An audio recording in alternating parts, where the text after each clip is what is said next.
Thank you guys for joining me for another episode of People Of. This People Of is probably one of the most near and dear to my hearts. This is my amazingly talented, great friend, Sara Darling, who is a very awesome representative of People of Nashville, People of country music, and thank you for joining me. I am so happy to be here, and you are one of my favorite people, so this is perfect. This is perfect. Throughout your career, I feel like you have always been a dreamer, and you've always had things in your life that have, led you to where you are now. Your most recent album is all about stars, which I think is really neat. And whether it's, singing "Oh Holy Night," where the very first line is "Oh Holy Night, the stars are brightly shining," or it is the Angels and Devils album that you had out, that the angels live in the stars. I think it all sort of has a tie into the planet that is Sara Darling. I agree. It's funny, when I was a kid, I grew up in a little town, Mitchellville, Iowa. Most people don't know where that is. It's 1,500 people. And the thing that I used to draw upon, like every evening, is I would go out and look at the big Midwestern, open sky. And I used to dream under the stars and dream about moving to Nashville. So that was, that was sort of the beginning of me, like that dream sort of setting in, like, you can do this, you can move to Nashville and become a singer. And so that's why I love writing about stars. And I think throughout my career, I've always loved writing about them because it connects me to God, and it just makes me feel like I'm putting something wonderful in the world.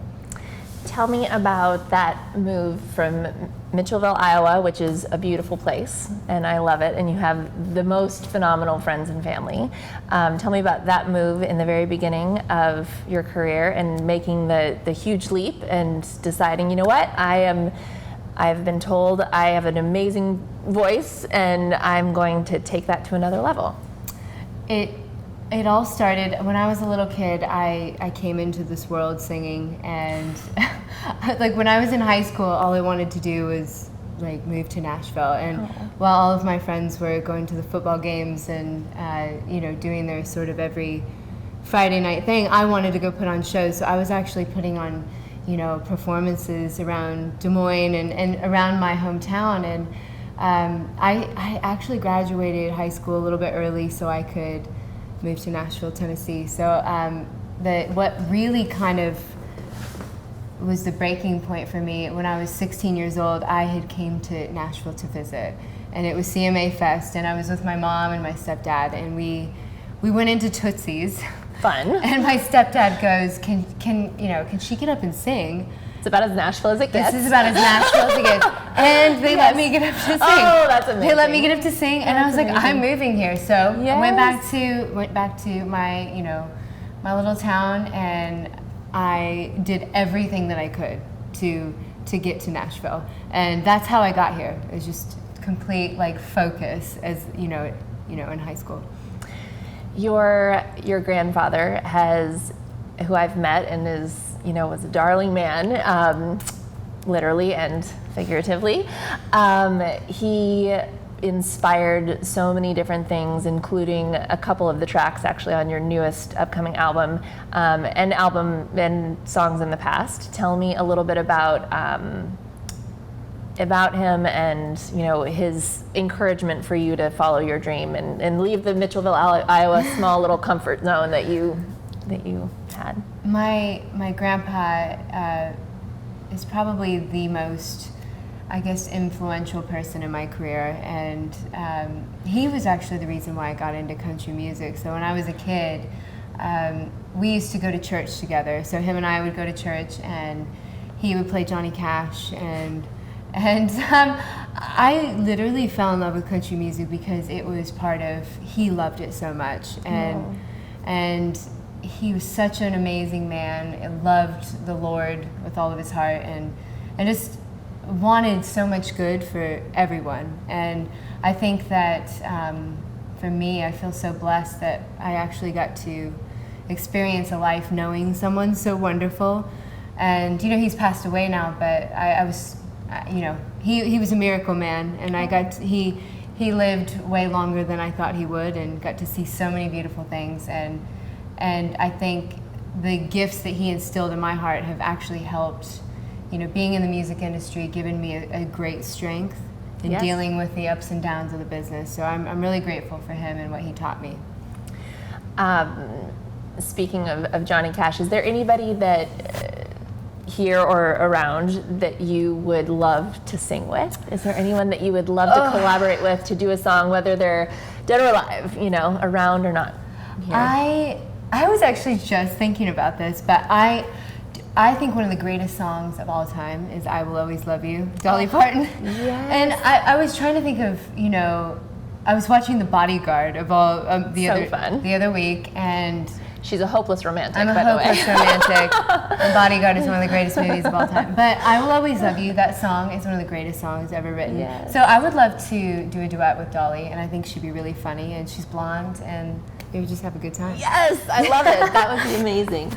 Oh my goodness, I love it. Tell me, you have had such an amazing, very busy but wonderful experience in your 8 to 9 years now in Nashville. Yes. What is it like to be on a radio tour and, go to all the shows and be, going all the time and meeting all the people and just constantly, what encouragement can you give artists that are, starting out and the path that you have to kind of take to get where you are today? Being in the music industry is very, very difficult from a time standpoint. I feel like, it's not, if it were easy, everyone would do it. I always give that advice that there's a reason why it's a little bit harder, and that's because you have to fight for it. I always tell, anyone who asks me, what's the greatest advice, and I'm just like, it's a journey. Be patient in the middle of the journey, and I've been on several radio tours now. They're very taxing, sometimes no sleep, getting up very early in the morning to go perform and be at your best. Sure. At all times. And I think there's something really wonderful about what you learn about yourself as far as, you get to know who you really are. Yes. And you do grow, a thicker skin as you go through these different seasons of your career.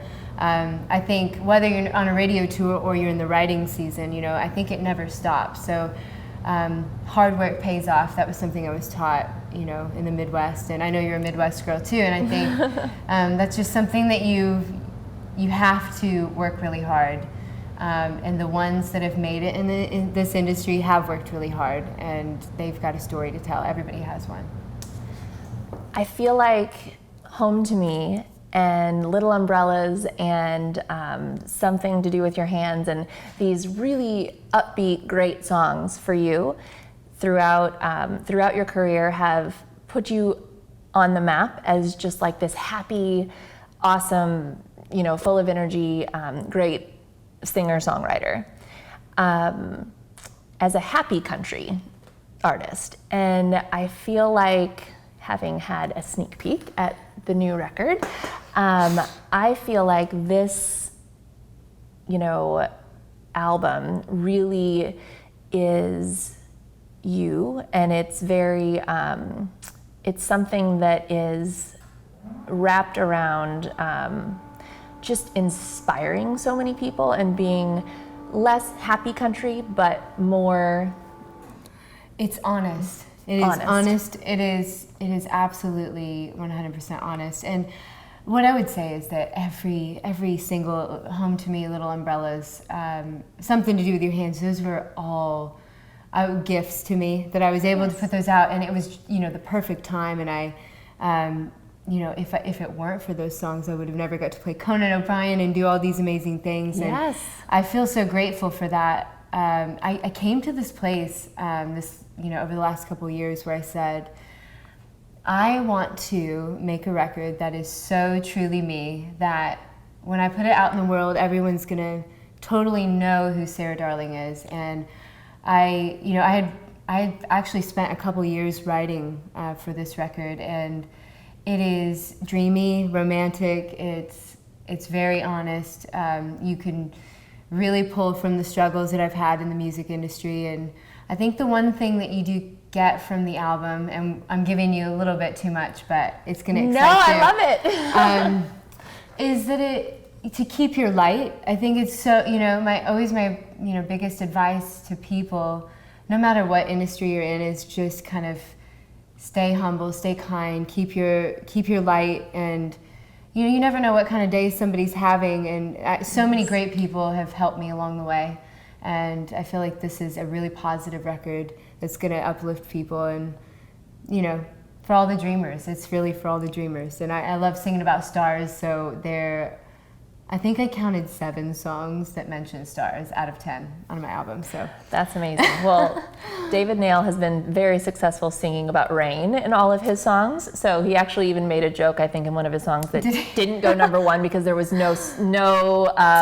mention of rain in the song or something, which I thought was kind of hilarious. That's a good omen. All right, so yours is stars. Stars. I like it. Stars. I like it. A lot of those people have, you're independently doing this project and now, and I think that a lot of people have helped you along the way doing this as an independent artist, and I think it's so neat, just knowing you so well, is this seeing the positive energy of everyone in Nashville just embracing, I'm Sara Darling and I can do this, and I'm Sara Darling and I really need your support when I'm creating a new record. So help me build this new record. And your fans have been the ones that have created this, Nashville is one of the warmest, most amazing cities in all the world. I'm so grateful that I live here, and just the people that I've met along the way, being able to play the Opry, and Pete Fisher, yes, who's been a big supporter of mine,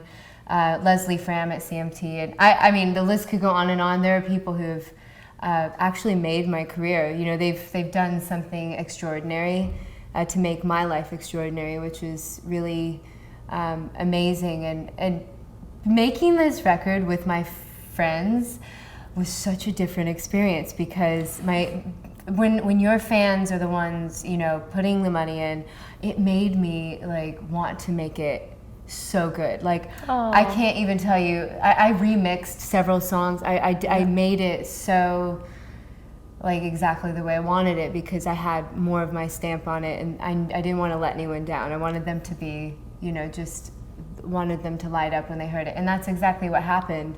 And it was a beautiful process, and the people who've been there in my corner the whole way, including yourself, Sara Kauss. You've been, so wonderful in my life, and I'm grateful. You mentioned the Opry and Pete Fisher, yes, and you are so deservingly been at the Opry circle as one of the stars for over 80 times, which is just amazing. Crazy. Actually. It's crazy. What was the, I know that a lot of people watching this maybe, are inspired by you, and there's young girls, oh my goodness, I've been at so many concerts and seen just so many young girls just looking up at you and oh, I want to be Sara Darling, and you can see it in their eyes, and I've heard them say it, and I think that's so special. But what would you, tell us about the very first time that you stepped on the Opry stage, and which is the most magical place, in the world? Playing the Opry for the very first time was I guess the #1 and most amazing thing that's ever happened in my career. People always ask what's the best, and that definitely takes it for me. That was when when I was a little kid.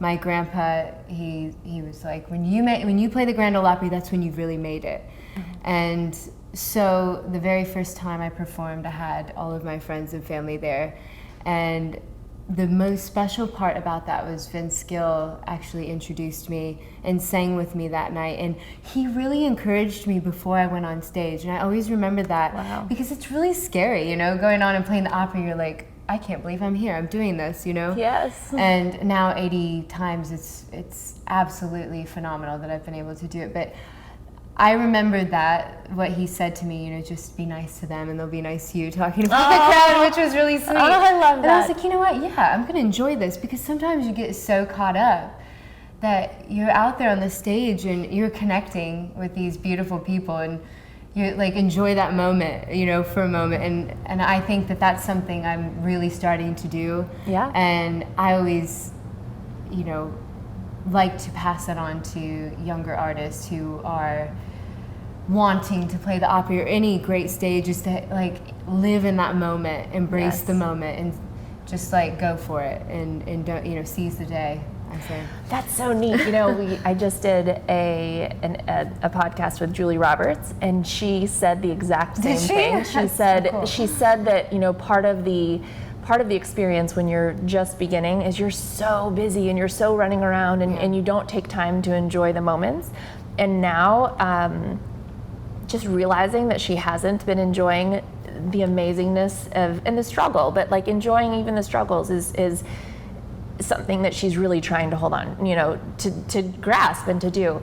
Really quick, speaking of Vince Gill, he has been a huge supporter, I think, of so many artists, and I just think, you know, he is probably, to me, from the outside looking in, one of the most helpful to young artists out there, and he was on one of your albums. He really is. He's kind of the mayor of Nashville. Like, I love it. well, I'm sorry, real mayor, but We'll vote for you, Vince yes, Gill. but no, he's wonderful, and he fell in love with a song that I wrote called "Bad Habit." I wrote it with Shane McAnally and Josh Osborne. It's just such a cool song about the sort of the need and want when you're in a really bad relationship. And when I first came to Nashville, I met a really, you know, someone that I was madly in love with, and he broke my heart and wrote this incredible song, though, you know. And Yes. when Vince Gill falls in love with it, you're like, okay, it's probably a good one. All right. So anyway, that's Yes. still like top 5 like favorite songs, and that's the song that actually got me to the Grand Ole Opry. Some people don't know that. It was actually that song. Pete Fisher listened to it and said that it's a great song. I'm gonna put her on the Opry. So very special. Very special. I know Vince and Pete are good friends too, so they're like probably like, oh, like, yes, Definitely. let's make this happen.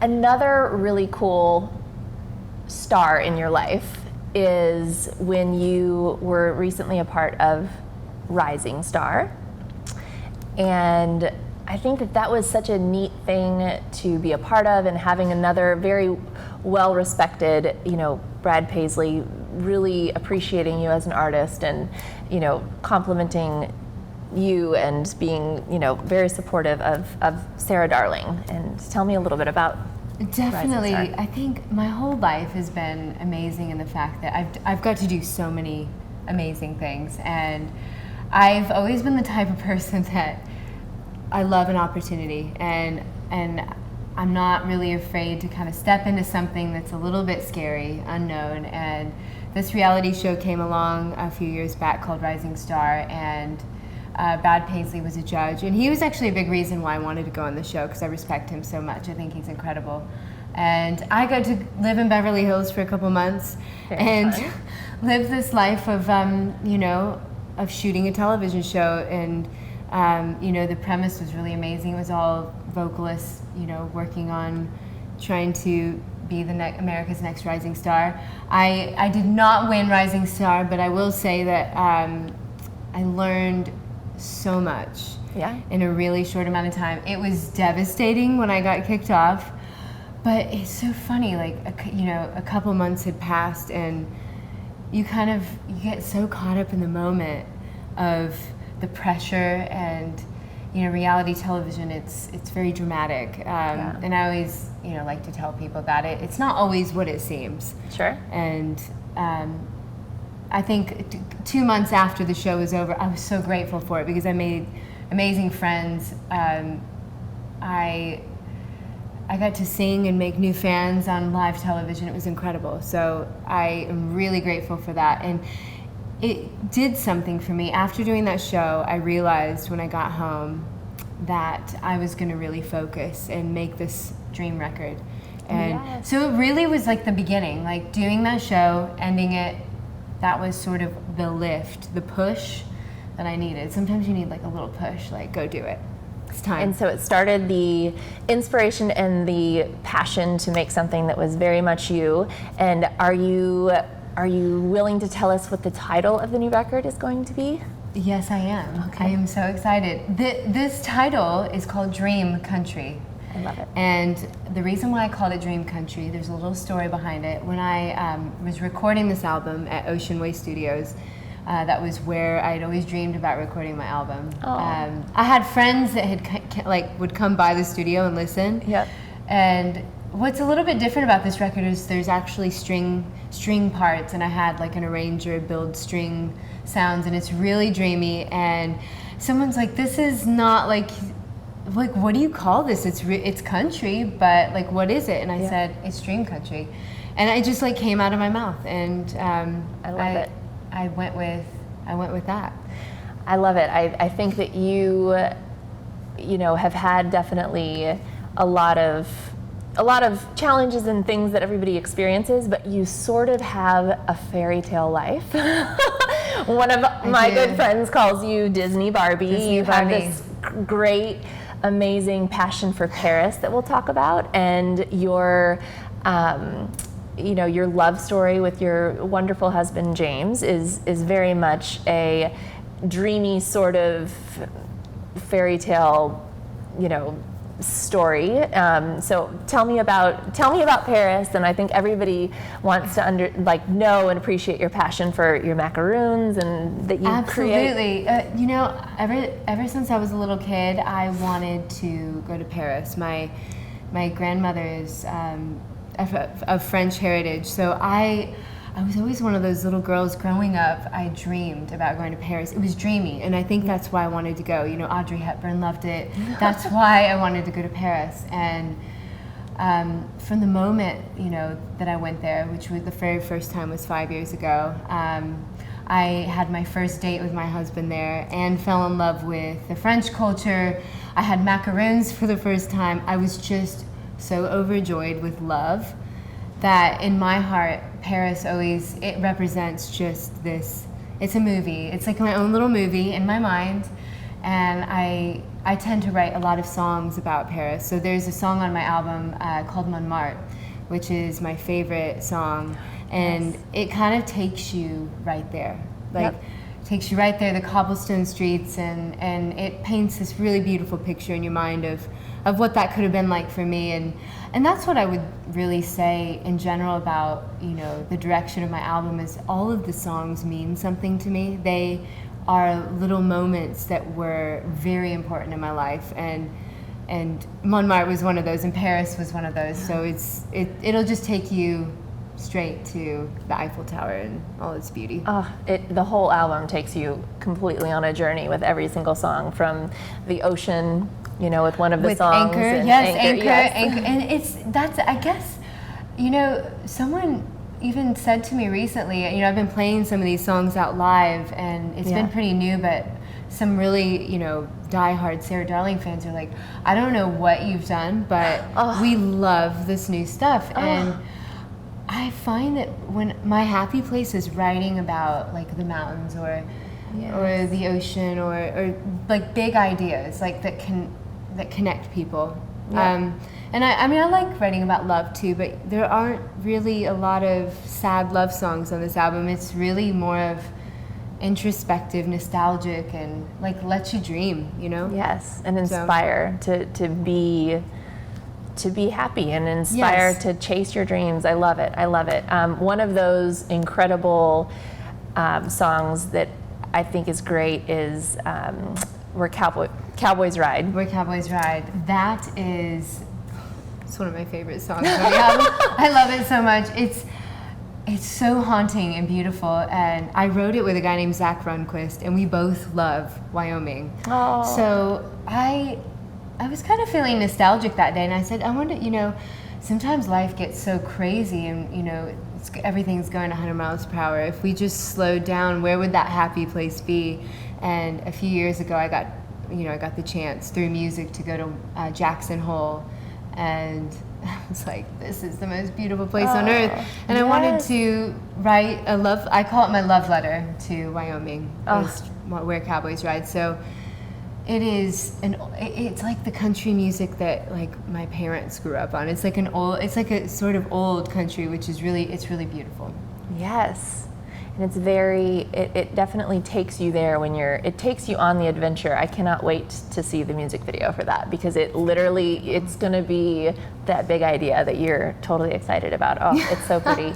I can't wait for you all to hear all of the albums, because every song is definitely my favorite.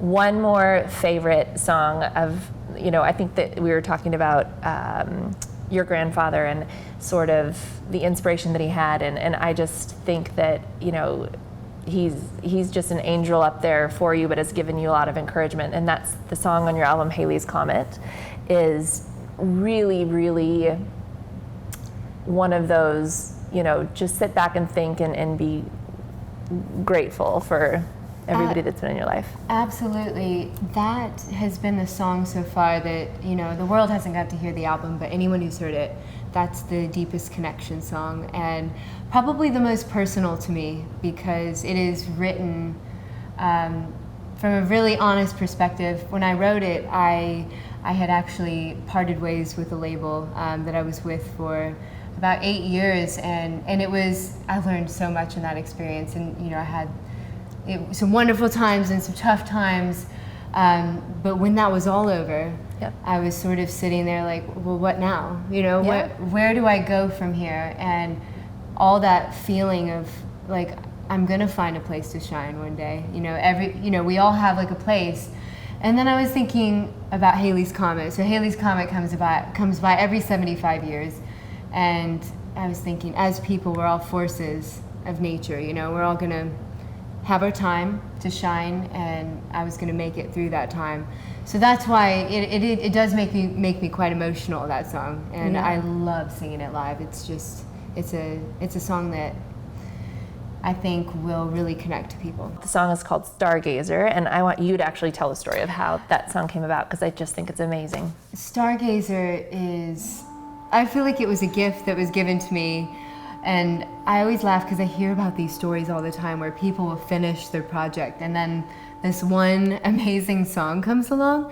That's pretty much what happened to me. I had mastered everything. So everything was like ready to go, just like doing the final touches. And Larissa Maestro, her real last name, my producer, she found this song and said, Sara, you have to record this. Like, your voice has to sing it. And she sent me over the work tape, and a guy named Jesse Terry wrote it by himself. And the moment I heard it, I just fell in love with it. I started crying because it's so beautiful, and what it's about, I think the biggest struggle in human nature is letting go, and also finding the strength to move on at the same time. And that's what the song is about. It's about not sitting on the sidelines, believing that you can like just step out and like, have, be in the sunshine. It's just a really beautiful song, and I think it's gonna really touch a lot of hearts. I do, and only a few people have heard it, but it's becoming a really fast favorite, and I call it my dreamer's lullaby. Oh, it's so great. All right, this is a song called Stargazer, and this is such a sweet little song. I'm going to end this with one of my very last songs on the record. This is called Stargazer.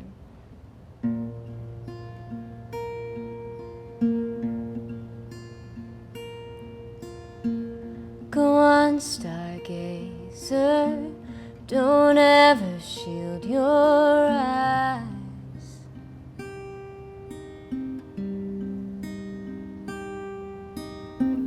Desert your fortress, you don't belong inside.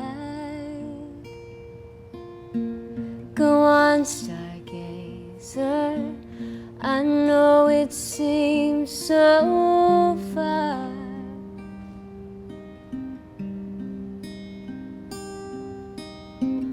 Drown out their voices, you're not who they say you are. 'Cause I know your time is coming soon, coming soon.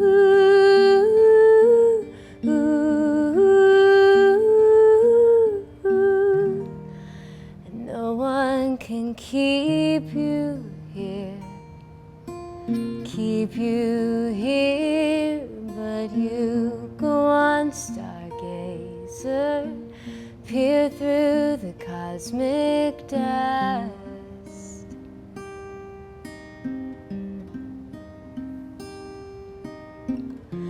You belong out there, you weren't born to rust. Go on, stargazer, I know how much it hurts.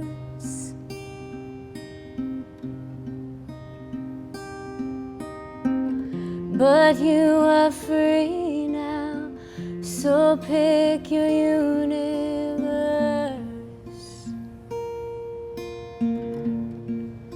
'Cause I know your time is coming soon, coming soon.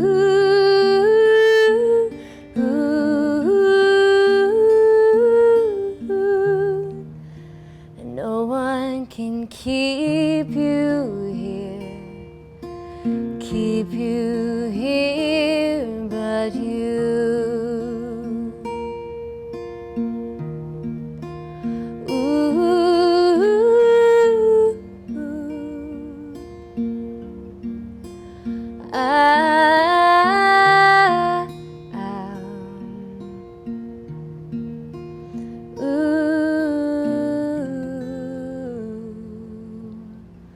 Go on, stargazer, embrace your brightest lights.